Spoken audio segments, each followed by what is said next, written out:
je t'entendais parler avant là. Tu sais quoi, moi je rejoins ton sentiment. Je trouve que c'est une journée difficile quoi. La situation dans les prisons. L'article de Charlotte, il est sur Click, il est super. Ouais. Je trouve que c'est un magnifique travail et en plus c'est un travail assez précurseur hein, parce que là on commence à voir les alertes arriver.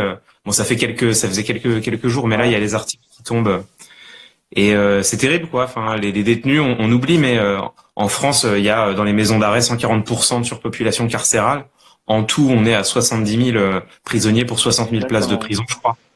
Il y Et a quelqu'un qui dit sur le live, il y a koh les gars, et ben, frère, désabonne-toi et va regarder koh c'est Qu'est-ce que je clair. te dis? Personne t'oblige à être là, cher ami, hein. Exactement, mon pote. On parle de ce Et qu'on veut, en fait. bah Et, voilà, c'est ça, nous, quoi. ce qui nous inquiète en ce moment, c'est le sort des caissières, c'est le sort des précaires, c'est le Ouais. sort des personnes qui sont en prison et on n'est pas la justice. Les médias, c'est pas des tribunaux, donc on pense évidemment à eux et à leurs familles. Et tu vois. Et ça, les prisonniers, c'est important de le dire parce qu'en fait, ils sont quand même enfermés dans certaines maisons d'arrêt à 3 dans 9 mètres carrés. Bon, à 3 dans 9 mètres carrés, autant te dire que les distances de sécurité, les gestes barrières, tu les oublies hein, tout de suite. Et il y a déjà là on sait, hein, il y a, je sais, j'ai oublié les chiffres, mais ça se chiffre en dizaines de prisonniers, en dizaines de gardiens qui ont contracté le coronavirus. Donc si on le sait aujourd'hui, ça veut dire qu'ils ont eu le temps d'infecter, pas, on sait pas combien, mais potentiellement beaucoup de gens. Et je sais pas du tout quels sont les moyens de soins dans les maisons d'arrêt, mais je suppose qu'ils sont pas optimaux. Et en fait, les gens, enfin les détenus, ils ont été condamnés pour quel que soit le fait auquel ils ont été condamnés et quelle que soit leur peine, on les a pas condamnés à mourir d'asphyxie en prison en réalité, tu vois. Et donc évidemment que c'est terrible, quoi. Évidemment que c'est terrible et potentiellement là il y a un drame sanitaire et humain qui est en train de se préparer et qui fait Exactement. froid dans le Il y a l'ami Jessie Mototaxi qui pense également à nous rappeler le sort des Africains. On en parle très très peu dans les médias. On envoie énormément d'amour à toute la communauté de clics en Afrique francophone qui nous regarde. Sachez qu'on pense à vous très très fort, très très très très fort. Hum.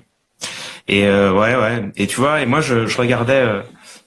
Moi ce soir j'ai pas envie du tout de parler politique quoi parce que je regardais juste les news sanitaires tomber et il y a une chose sur laquelle je voulais revenir, c'est on insiste beaucoup sur le fait que pour les jeunes le coronavirus ce serait pas dangereux et en fait alors faudra en reparler avec des médecins hein. Moi tu sais je fais le perroquet hein, je fais que répéter ce que j'ai lu ici et là mais j'ai l'impression qu'en fait on se trompe en disant ça. C'est-à-dire qu'il est pas dangereux au sens où oui, le taux de mortalité chez les personnes jeunes et en bonne santé est extrêmement bas. Il est marginal. On a vu une jeune femme de 16 ans décédée. C'est terrible. Évidemment, ça tord le cœur, mais c'est des cas, c'est marginal quoi. Heureusement. Mais en fait, cette statistique, elle en efface une autre qui est le taux de Covid-19 grave. C'est-à-dire qu'il y a un certain nombre de jeunes qui se retrouvent en réanimation. Et on sait que quand bien même tu es jeune en réanimation, normalement tu vas survivre, normalement tu vas t'en sortir, mais c'est plusieurs semaines d'intubation et de ventilation, et derrière c'est une convalescence qui peut durer plusieurs mois, voire un an. Donc en fait, c'est sérieux quoi, ce virus, c'est sérieux, y compris pour les jeunes. Et même au-delà de ça, qui sont les échos de médecins, mais moi je vois dans mon entourage des gens que je suis, y compris sur Twitter, et qui chopent le virus, qui sont jeunes, qui n'ont pas une forme grave, c'est-à-dire qu'ils finissent pas en réanimation. Souvent même, ils sont pas hospitalisés, mais ils ont une forme vénère, quoi, pas sympa. Et ben, c'est des semaines à vivre des troubles respiratoires, c'est-à-dire concrètement avoir du mal à respirer. Et bah moi, tu vois, il se trouve que quand j'étais gamin, j'ai fait un asthme assez sévère. Donc en fait, pas pouvoir respirer, quoi, être en insuffisance respiratoire, je sais ce que c'est vraiment pas rigolo. J'ai aucune envie de revivre ça. Et et voilà. Et ça, pourquoi je dis ça? Parce que pour aller du plus trivial au moins trivial, moi tout à l'heure j'ai été faire mes courses. Ça faisait une grosse semaine que j'étais pas sorti. Et dans mon Naturalia, figure-toi qu'il y avait plus de compote et il y avait plus d'œufs. Alors moi, Moulou, tu m'as vu fonctionner à la rédaction. Hein. Moi, tu sais, je suis quelqu'un d'assez ritualisé. Donc, ne plus avoir de compote et d'œufs chez moi, c'est un micro-drame hein, que je suis en train de vivre.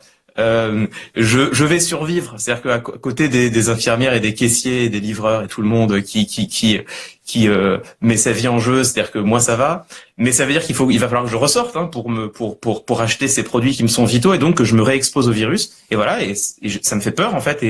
Mais moi, j'ai peur à Pourquoi chaque fois que je sors mon chien. J'ai envie de le regarder. Vraiment, j'essaie de lui faire des conversations. Genre, tu veux pas apprendre à aller aux toilettes des humains, couscous? Comme ça évite de sortir. Et je pense que l'étape, de manière, on va tous devenir fous. Hein. L'étape d'après, c'est que je vais apprendre à couscous à aller aux toilettes comme un humain. Mais il y a des chiens, j'ai vu, il y a des vidéos de chiens qui arrivent à faire pipi sur un cabinet, là, c'est incroyable.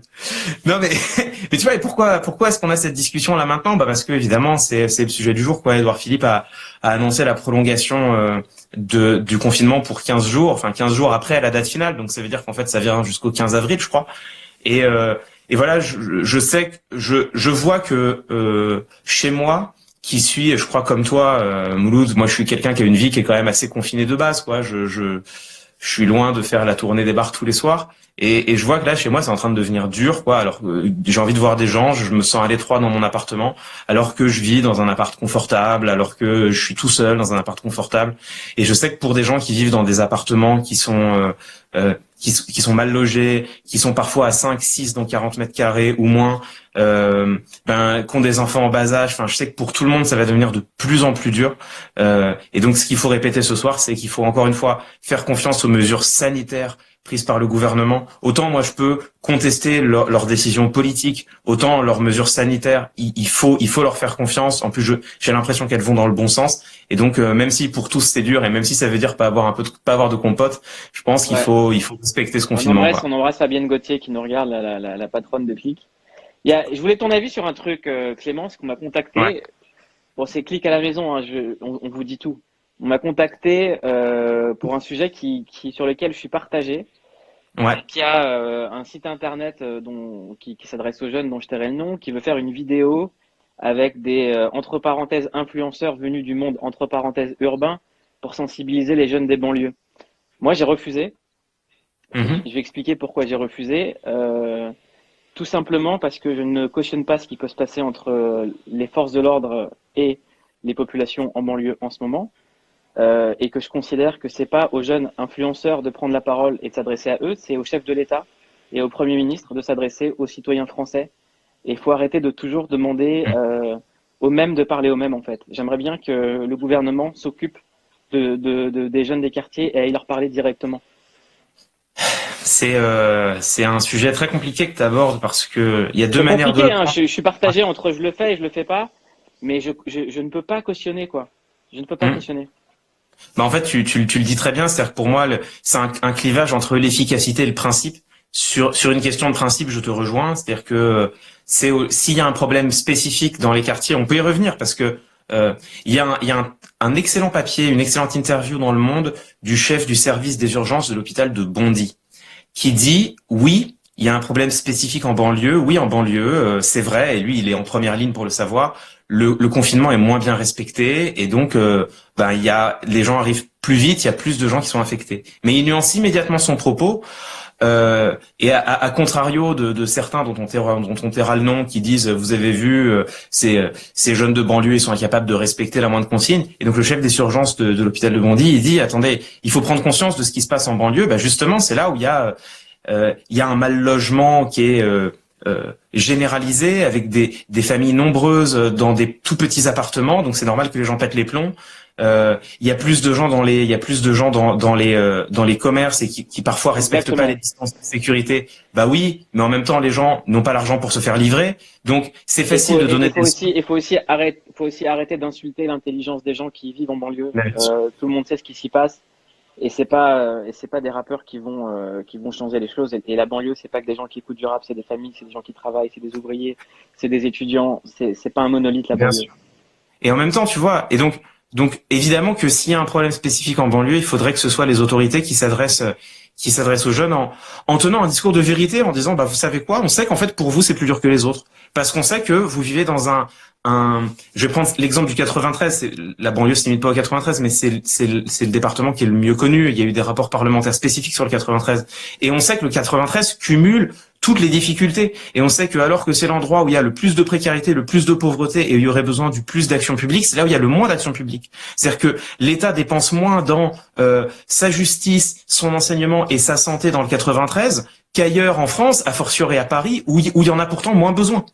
Donc, en fait, évidemment que c'est plus dur dans les banlieues, mais parce qu'il y a plus de difficultés. Et ces difficultés, elles sont dues en partie à l'État qui n'a pas fait son travail. Et c'est pas moi qui le dis, c'est des rapports parlementaires très sérieux, hein, et partagés en plus pas sur les différents bancs de l'Assemblée. Donc, il faudrait que le chef de l'État dise, bah vous savez quoi, ouais, comme il faudrait qu'ils tiennent finalement avec les banlieues un peu le discours qu'il ne veut pas tenir avec l'hôpital, qui consiste à dire on a merdé. On a merdé. On n'a pas fait le boulot. On n'a pas fait le boulot. On l'a pas vu. Eh ben, vous savez quoi? On va le faire après la crise. Pardon pour tout ce qui n'a pas été fait. Et en attendant, même si pour vous ça va être plus dur que pour les autres, restez chez vous, c'est nécessaire. Il faudrait que l'État le fasse. Il le fera pas.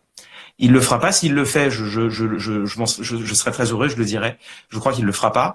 Comme je crois qu'il dira pas pour l'hôpital qu'ils ont merdé. Ils diront, on a déjà fait beaucoup. Oh tiens, c'était peut-être pas assez. Bref, je veux pas rentrer là-dedans. Et donc, c'est là où on arrive à la question de principe contre question d'efficacité. En termes de principe, je suis d'accord avec toi. En termes d'efficacité, si, de toute façon, Emmanuel Macron, il ne touchera pas parce qu'il voudra pas le faire et parce que même s'il le faisait, ce serait peut-être pas si entendu que ça. Il ne touchera pas les jeunes de banlieue.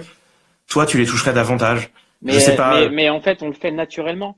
Quand je vois des artistes comme les PNL qui envoient des messages, comme Eus ou les gens comme ça, ils n'ont pas besoin d'une initiative pour le faire, ils le font naturellement. C'est des citoyens, ils sont éveillés et ils parlent directement à leur public. Il faut arrêter de revenir au bon vieux folklore couscous boulette, quoi. Faut arrêter. Arrêter. Et on le fait, et en fait, t'as raison. Ce dont tu parles, on est déjà en train de le faire là sur ce live de Click, donc t'as raison. En fait, oui, il n'y a pas besoin d'initiative dédiée, il suffit que chacun prenne ses responsabilités. Exactement. Donc Click, on restera entre nous, mais avec vous. C'est le concept de Click. Ouais. On se mélange pas, mais par contre, on s'agrandit. C'est ça. Clément, t'avais une annonce. Lundi, c'est toi qui présente le live. Ouais, je suis très content, Mouloud. Merci beaucoup de me faire cette confiance-là. Donc on fait l'annonce. Redouane qui est là, on l'embrasse très très fort. Redouane, t'es là aussi. Salut. Ouais, j'ai vu Fadili aussi. J'ai vu Fadili qui disait qu'elle avait de la compote. Je suis un peu jaloux. Et donc, qu'est-ce qui se passe lundi soir sur l'Instagram de Click? Alors lundi soir, donc 21h sur l'Instagram de Click TV. On se donne rendez-vous. C'est moi qui vais présenter la soirée. Et en fait, on va faire une heure dans laquelle on va donner la parole. Eh bien, à ceux qui sont en première ligne, justement, moi j'en ai marre de porter la parole, j'en ai marre de parler pour les infirmières, les caissiers, les médecins. Ils savent très bien le faire tout seuls et ils ont 1000 fois plus de légitimité à le faire que moi. Donc lundi, ce qu'on va faire, c'est qu'on va donner la parole pendant une soirée, pendant une heure, au personnel soignant. On aura des médecins hospitaliers, des médecins de ville, des réanimateurs, des infirmiers, des infirmières, on aura des aides-soignants, bref, tous les médecins qui sont au front, et on ira prendre directement chez eux des nouvelles, savoir comment ça se passe, savoir comment ils vivent la crise, de quoi ils ont besoin, et savoir ce qu'ils en pensent. C'est-à-dire que, voilà, interroger les véritables, pour prendre l'expression du sociologue Camille Penny, on va interroger les vrais premiers de cordée, ceux qui vraiment tiennent le pays à ce moment-là, au moment où on en a besoin. Et je sais que t'aimes beaucoup cette expression. Non, parce que Clément voulait appeler son live premier de cordée et on va rester sur Click à la maison pour des raisons. Click à la maison, c'est très bien. Donc lundi sur l'Instagram de Click TV, 21h, moi je fermerai beaucoup ma gueule et je donnerai la parole à ceux qui le méritent plus que tous.